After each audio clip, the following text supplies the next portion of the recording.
Just wanted to take a minute to put together a quick video for the new players that are checking out Path of Exile 2. With the new season upon us, Dawn of the Hunt, there's an influx of a lot of new players that are struggling to grasp the basic mechanics behind what this game is bringing to the table. Path of Exile 1 and 2 are what you call action RPGs, or hack and slash dungeon crawlers that are a loot-based game. And what that means is it's not so much of an open world concept where you can take on your character's characteristics, I guess you could say. You're still leveling up your character and you're very much involved in what your character does, and they all have specific character niches that play a specific role within the larger group dynamic. So you'll see when you log in, you have your character selection screen, but if you've never played before, you'll be brought to this screen, which allows you to select between the standard, the Dawn of the Hunt, which is the new ranked ladder. So the standard is where everyone goes. They're all put together in one giant pot to play amongst each other, but there's no ranking system, and all of the gear that you have to work with is from Season 1. There is no new components that are stuck in the standard. All of that is the Dawn of the Hunt for Season 2. Within each mode, you can select your preferences. You can solo, where you just play by yourself, you can't trade or interact with other players, and you can also play hardcore, where if your character dies, you'll get moved to the softcore league and no longer be able to compete in the hardcore league. So if you die once, it's done. The standard league, Dawn of the Hunt, is not hardcore or solo. It's just an aspect of a ranked ladder system where you're able to play with other players. Here's your character selection screen. Down here, you can select over the class and it will highlight what each one of them is. And here are the classes that are coming soon. You have your Druid, your Templar or Crusader, your Berserker or Death Knights. I think we're going to have a Priest or a Healer of some sort. But here, if you aren't sure what these characters are, it'll break it down what the classes are down here. Each of these classes have a different dynamic in how they play. Your Monk and your Warrior are primarily only going to be melee characters, which that's up close and personal. You're relying on physical impact to deliver your damage blows, whereas your Ranger, your Sorceress, your Witch, your Mercenary, and your Huntress all use ranged attacks. Understanding the difference between melee and ranged is vital. However, we can take a look at the PoE2 wiki page, and here it explains the fundamental dynamics of your damage types. Your damage types refer to one of the 5 types of damage that are dealt by skill. Looking at the different damage types, it corresponds with the different classes that are available in Path of Exile 2. A warrior or a monk, your options are basically fire, cold, lightning, physical. I wouldn't worry so much about chaos. Chaos is an arcane type of damage, which is also paired with poison. So think of poison and arcane as one and the same in Path of Exile. Within your damage types, it can be either pure physical or elemental. And these are what the elementals are: your fire, cold, lightning, and chaos. They are referred to as elemental damage. Understanding the different elemental and physical types of damage will make it a lot easier in selecting your class. A lot of the new players are gravitating towards the Huntress because it is the newest class available in Path of Exile 2. If you are a new player, I would strongly recommend you starting out with a much easier class to play, something similar to the Warrior or the Monk. Your physical and melee characters are always going to be much easier to build and stack their damage types versus anything else. You have to be very methodical and deliberate in how you set up those characters. So for the sake of simplicity, we're going to focus on the Monk. So here we've started out, and you see that my Monk's running around with a quarterstaff. And within Path of Exile, all of your characters are going to be vitally dependent on the type of gear that they are wearing to allow the damage to be delivered in the most efficient form possible. Another thing that's vitally important for players to understand is that when you start playing Path of Exile, you have absolutely nothing. Just like in Diablo or any other ARPG, you begin newborn baby and that you have absolutely nothing in your possession when you come into this world, and you have to accumulate things as you go. However, the key component, the main difference between Path of Exile and any other ARPG, is that even though I've selected a monk, you are not relegated to only playing with the quarterstaff, which is the primary element intended to be played with by the monk. Some weapons can be played across multiple class types. For example, if I felt so inclined, and a lot of new players will run this setup, a monk with a bow as their leveling type. So keep that in mind. There's a lot of early game variants for all different class types that step outside of the normal composition of what a class would carry. And this is because as a melee character in Path of Exile, you are extremely squishy starting out. And until you're able to accumulate the armor vitally needs, it's going to be difficult to stay alive and progress. And this discourages a lot of players from getting too far into the game. Before we get much further, understand that it does not matter what class you create. It's not going to be efficient, and it's not going to really come into its own until around level 50 to 60.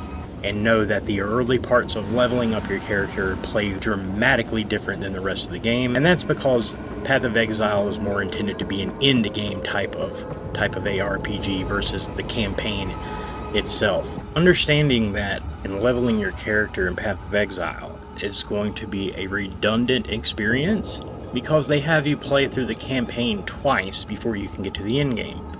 And here, campaign is separated into 3 acts, 1, 2, and 3, and then you repeat that again, acts 1, 2, and 3, through cruel difficulties.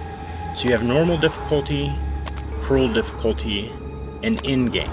As you are leveling your character, and you start out in these areas, Clearfell is the camp. Similar to Rogue Encampment, Diablo, this is your starting point. This is the main place where all of your vendors, your stash, and other players congregate. And your waypoints are discoverable glyphs on the ground that allow you to fast travel between points. However, you have to find those as you progress. You can choose to pair up with random people if you don't have friends in the game. This is a great way to make friends.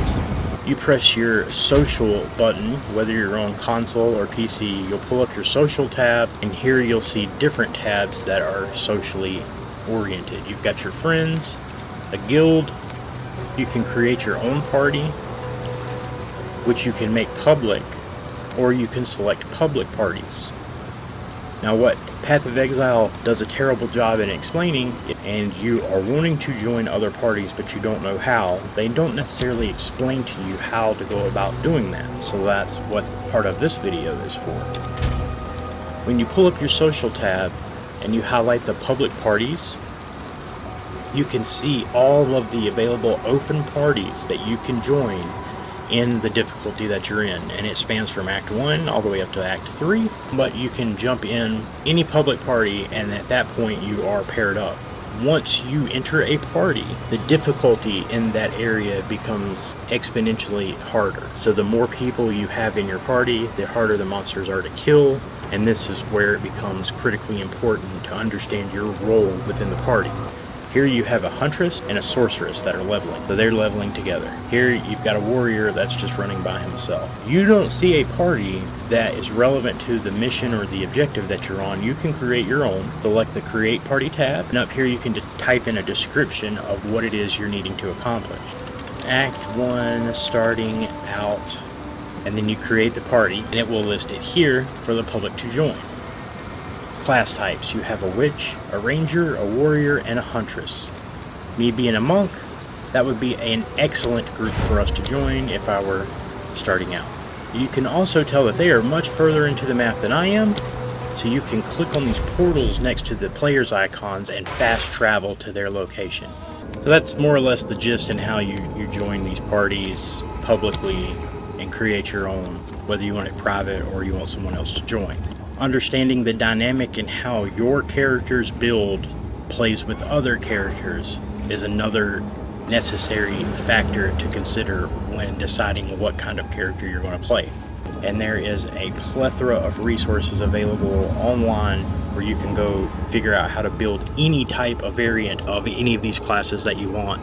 Mobalytics is a great resource for all of those things. The other component is understanding how your character is going to be effective when you're running maps. Different character classes use different elemental types of damage a little more efficiently than others. Lightning specifically is a popular element that's used with rangers, huntresses, and monks alike. And lightning is one of the 5 damage types and one of the 3 of the elemental types, and it can be mitigated by lightning resistances, or your defense against the lightning damage is lightning resistance. Lightning, just like a lot of the other elemental components, can inflict shock and can be made to inflict electrocute buildup. These are variants of the damage type. So each elemental damage, like lightning, will have a variation of that damage, that elemental damage, that does different things. So with lightning specifically, we're going to take a look at shock. And shock is a non-damaging lightning ailment. Ailment, not element. And I know my southern drawl kind of ties them together, but it is an ailment. And ailments are the variation of the elemental damage that you're inflicting. So the elements do not cause damage, but they're necessary in allowing your elemental damage to hit more deliberately and more efficiently. Shocks grant a debuff of 20% damage taken. Shock grants a debuff in 20% increased damage taken. This is additive with other damage taken modifiers. However, shock does not stack. This is critically important. Why is it critically important? Shock does not stack where electrocution does stack, and we'll explain the two in just a second. Shock does not stack. Each instance of shock has an independent duration. So I can apply shock to one enemy a few different times, but each instance of that shock has a different type of damage taken modifier that it's hitting. It may not be 20% every single time. And only the highest effective shock will apply. So if I've applied shock to an enemy 5 times, but the basic understanding is when you apply shock through your lightning damage, it's not damaging the character, it's reducing their resistances to your lightning, making it more effective. The chance to apply shock depends on the damage taken by the enemy after their mitigation relative to the enemy's element threshold.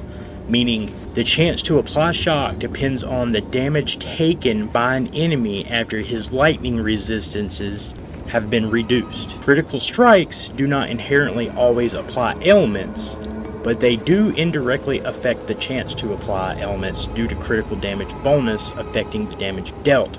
The monster you're fighting has a really high resistance to lightning, and just outright your lightning damage and your shock modifiers, your shock ailment, by themselves aren't going to be enough in the way to mitigate or drop those resistances of your enemy to make your damage being applied to be as effective as it can be. And this is where your critical strikes come in.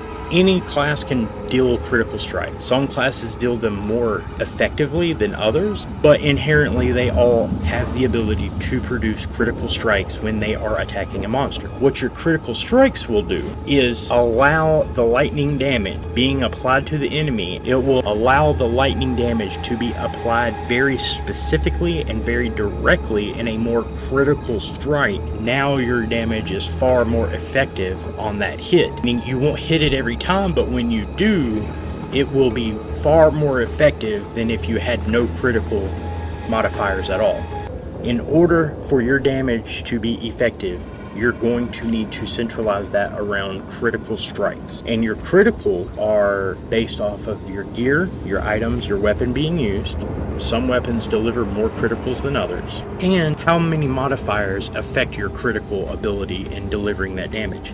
You have a critical hit chance and a critical damage increase. Default shock, if otherwise unspecified, is 20%. This value can be increased through modifiers to affect magnitude of shock. Shock is capped at the maximum of 100%. So at a point in the game, you will have learned how to take your enemy's resistances from 100 down to 0 and allow your lightning to critically strike in those moments where those defenses have been reduced. That's the basic premise of what you're doing here in Path of Exile or any action RPG. Understanding these components is not vitally necessary in the fun factor of playing these types of games. However, they do make them more enjoyable of an experience if you're able to decipher the mechanics. As long as you understand the premise of your needs, you can build a highly effective character to do what it is you need to do and not struggle so much.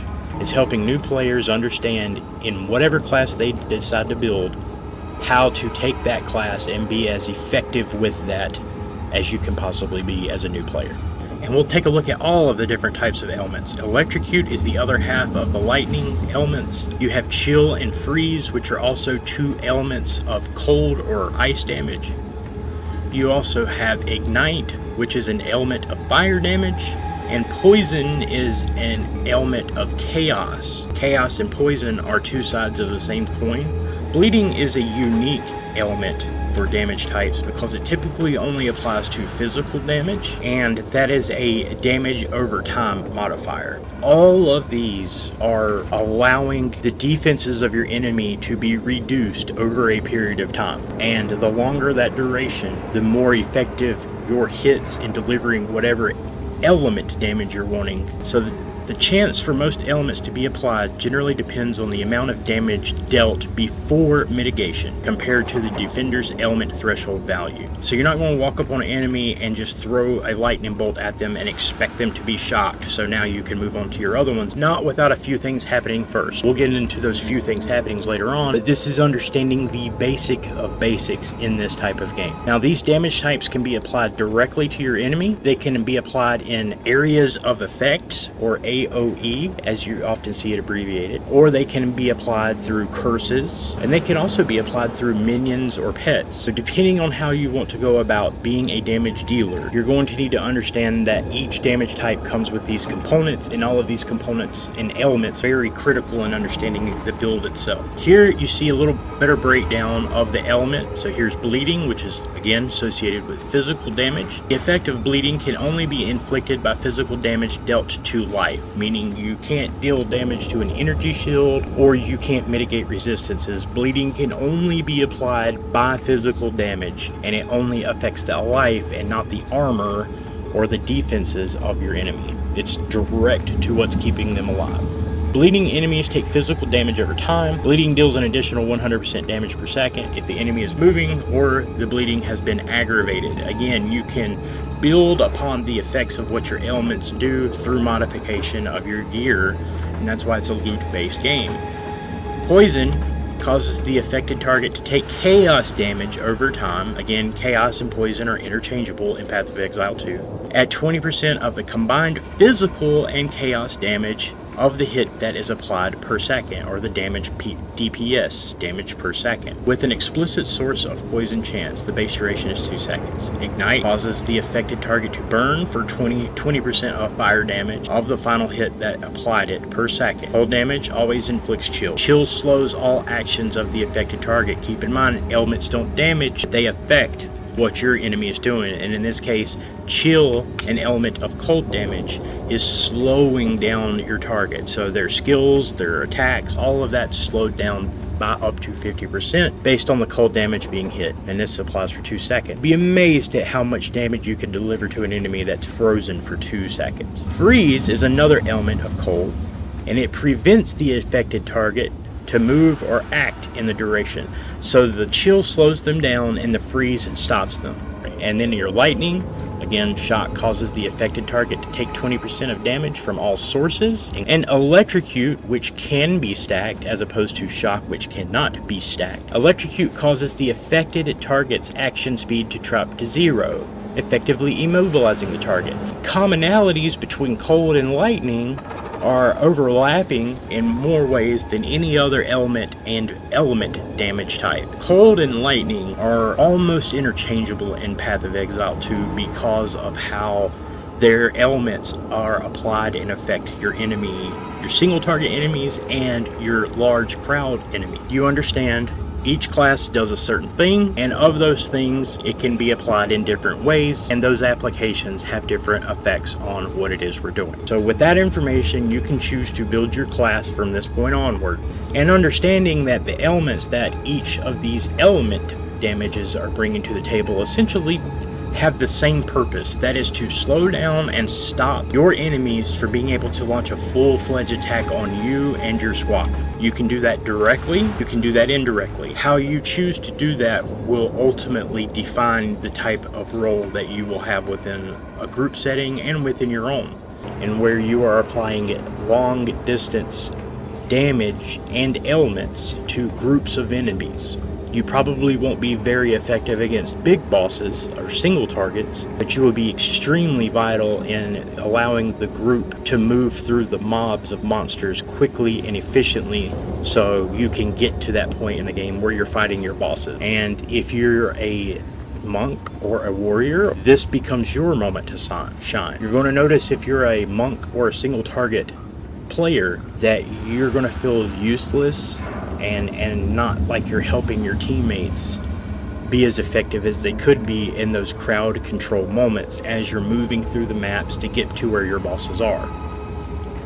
Just know your moment to shine will come. When we get to the boss instances, the long-range damage crowd control effects are no longer as effective as they once were, and this becomes your moment to shine, allowing you to take your single target build to the forefront of the show and be a showstopper if you so choose. Your items dictate the type of skills that your character will play, and just like with the monk, you're not restricted to any one type of gear, but some gear are far more effective on your character just because of the base stats that you begin with than others. A huntress will typically run a medium type of armor. It doesn't come with high armor, but your evasions and your energy shields are going to be your mitigators or your defenses against the damages that's coming in. Defenses are another element of Path of Exile and your class building components. Are you going to be a tank where you stand in the middle of a crowd and take beating upon beating through copious amounts of armor buildup? Or are you going to be a monk or a huntress doesn't require such heavy armor or as much strength to carry that armor and use more dexterity, allow you to be evasive and be a hard person to hit? Your defenses come from your armor, your evasion, and your ability to block or parry. Block, stopping damage, parrying is countering the attack that's coming your way. You also have your resistances to all of the elemental types that we talked about earlier. All of these resistances are relevant in the higher difficulty you get. And ultimately it is to protect this resource right here. Unless you're one of those that is a no life pure energy shield, which is one of the same. Those are the basic components in understanding how to begin playing Path of Exile. And from there you will start to learn where and how to refine the gear that you're putting on your character, the skills that come with it, and your skills are cultivated through the use of skill gems. But basically they are resources to allow you to cultivate the type of skills your character will eventually run. And again, you can see that these skills are based off of the weapon class that your character is playing. Not the ranger, but for the bow. Now, do these skills, are they far more effective on a ranger than they are a monk? Very much so. But if you'll go back over here to the monk skills, you'll see require you to be in the face of your enemy, and in early game as a melee build, it's very difficult to acquire the amount of resistances and armor that your character is going to need to be able to get further into the game. Knowing when to use your default class skills and when to use another class's skills to help your specific build to get where you want it to be, and ultimately in-game is the end goal for us all. But your skills are dependent on the weapon being used and not the class that's carrying the weapon. That is important to understand. And that's how you're able to get a complete party full of huntresses that are the same class, but they all do inherently different things as we progress through the maps because of how you choose to build them. The versatility and customization aspects that are offered through Path of Exile are unique. So I hope this has helped a lot of new players understand how to begin in Path of Exile and where to go from here. And ultimately, you'll unlock these areas like your hideout, where it's just a private place for you and your party to frequent without the hustle bustle of others in your personal space. The further you get along into the game, the more elements like your gear, your skills, in combination with those basic fundamentals like your damage variance, and damage types will all make Path of Exile a much more enjoyable experience for us all. As always, just like and subscribe, and make sure to follow for more content that will make gaming fun for each and every one of us. This is Martyr signing off. I hope to see you guys on the next live stream.